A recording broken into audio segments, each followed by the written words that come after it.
Okay, the third part of our series on working in teams deals with the area of listening, another really fascinating area to look at. Now, when it comes to listening, what I think a common issue is that many people don't know the difference between listening and hearing, and they use those terms as synonyms, and I'm guilty of it. I have said to my husband, to my sister, to my children, I didn't hear you, when it wasn't that I didn't hear them, it's that I wasn't listening. So, with that in mind, what are the differences between listening and hearing? Well, listening is the active process, okay, the active process of you hearing and interpreting and making sense out of and evaluating what you've heard. So it involves listening encompasses hearing. Okay, so listening is active, right, versus hearing, which is simply passive. Hearing is the physical process of your eardrums receiving the sound waves. So many times it's not that you didn't hear someone, it's that you weren't listening. Okay, sometimes it could be that you didn't hear someone if there was other distractions or noise or interference. Then it could be that you really genuinely did not hear what someone had said. But many times the case is that you heard them, you just weren't listening, because listening takes a lot of effort. All right.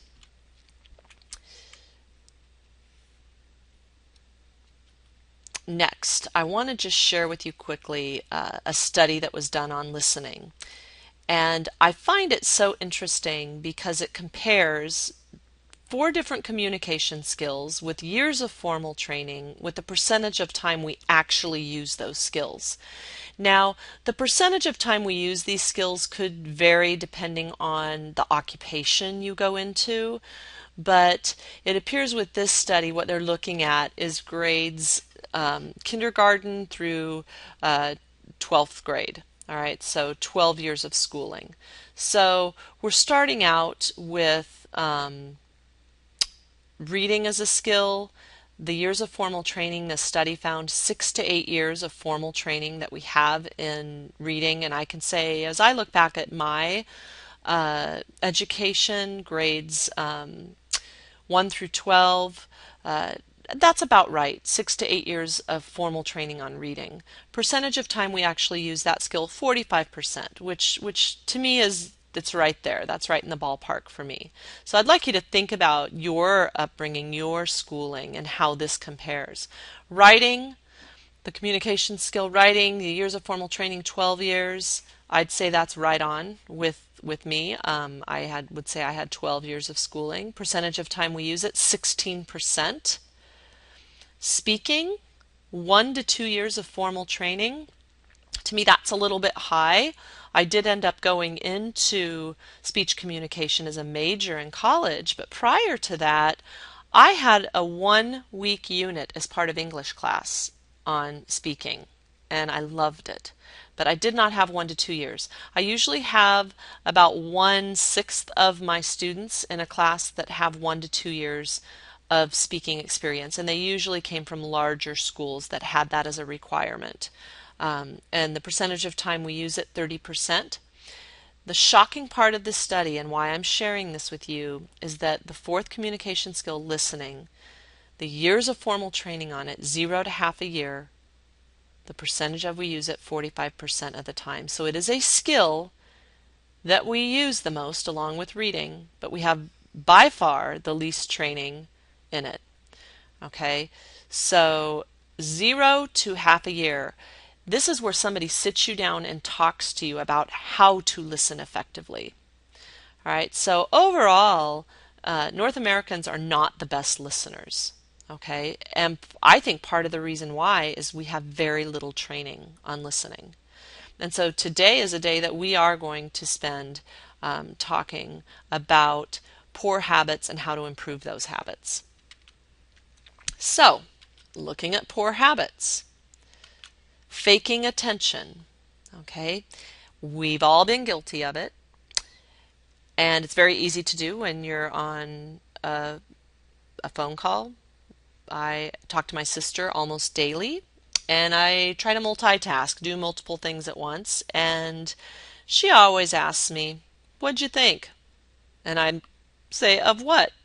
And she says, "Kim, I was just telling you." And so it's just so easy sometimes to fake attention.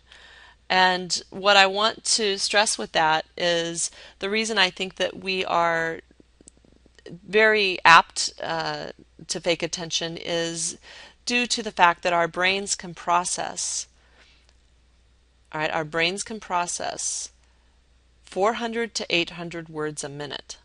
That's really fast. Guess what the average speaking rate is? 125 to 150 words a minute. So our brains have the capability of processing many, many, many more words than we are able to speak on average. So that leaves a lot of extra time, especially if you're listening to a very slow speaker, for you to get off track and think of other things. All right. It takes effort. All right. It takes great effort to listen effectively. It's an active process. Okay, moving on. Avoiding uninteresting or difficult material. This becomes a habit to tune someone out. If you're not interested, let's say in a particular subject or what someone is saying, or you don't find it interesting, you need to make sure that you make an effort to listen. Do what you need to do to get yourself in a position to listen.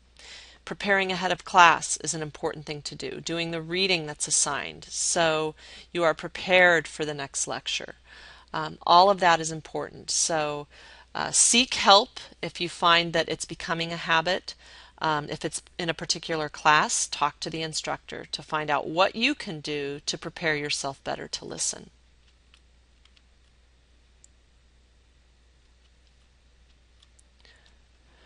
Being critical of the speaker. This is paying more attention to who is speaking, what they're wearing, how they're speaking, rather than what they're saying. You really want to try to focus in on the message. Now, I also always add the disclaimer that I think it's also the speaker's responsibility not to be distracting, not to wear distracting clothing, not to have mannerisms that are distracting. And so you want to be careful, though, that as a listener, you're trying your best to focus in on the message. But I do also believe it's partly the speaker's responsibility too.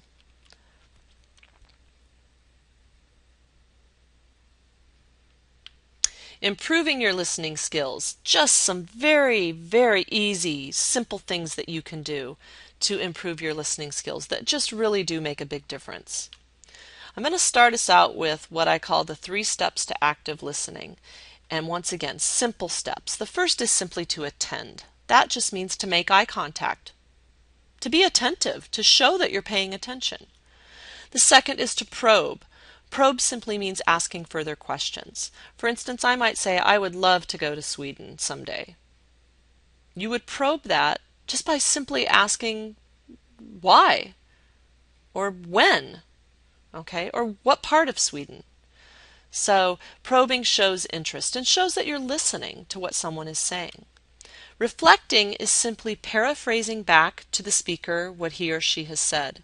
So if I said I would like to go to Sweden someday because I've always wanted to go there, I have family that lives in Stockholm that I have never met, and so I would love to take a trip there.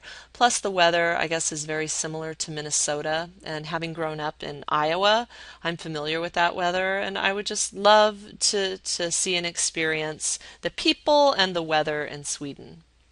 So you might reflect that by saying, oh, so you want to go to Sweden because you've heard the weather is similar to the Midwest where you grew up and you have relatives there in Stockholm.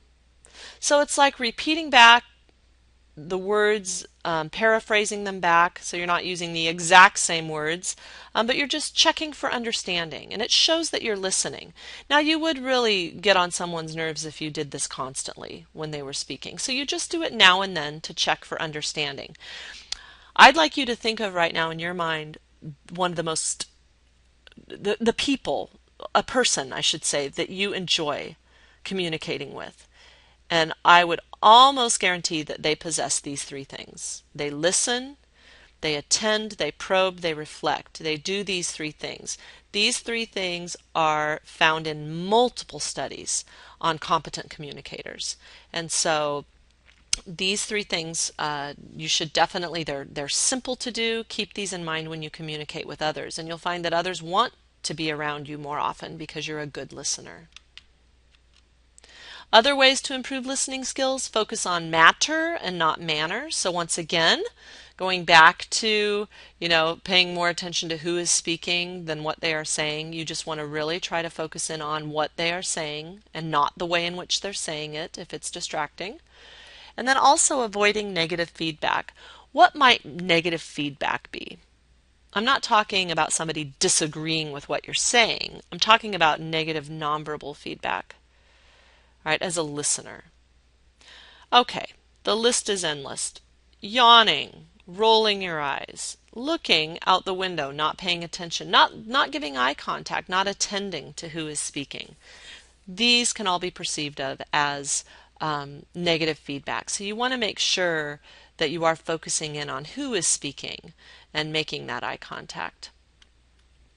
And that you don't look like the gentleman in the picture here on the right side who is sleeping and looks like he's drooling. So be careful of that. And I must say that, going back to what we started with the active listening, that on days when I am grading presentations and I'm listening all day, I love it, but I am exhausted at the end of the day. And you should be too, as a student. If you are truly paying attention in your courses and you are truly listening, if you have a day full of class, you will be so exhausted at the end of the day if you've truly listened. I say that because I compare the days that I listen to presentations to the days that I'm the one speaking. And I honestly can tell you I am more exhausted on days when I'm listening to presentations, because listening involves that much effort. Once again, I love it, but it is exhausting if you're truly listening, versus the days when I'm speaking. I'm not quite as exhausted. So anyway, just remember to be an active listener. It really will make people want to be around you even more, because they know that you care about what they're saying, and it's just a wonderful communication skill to have. All right. Thank you so much.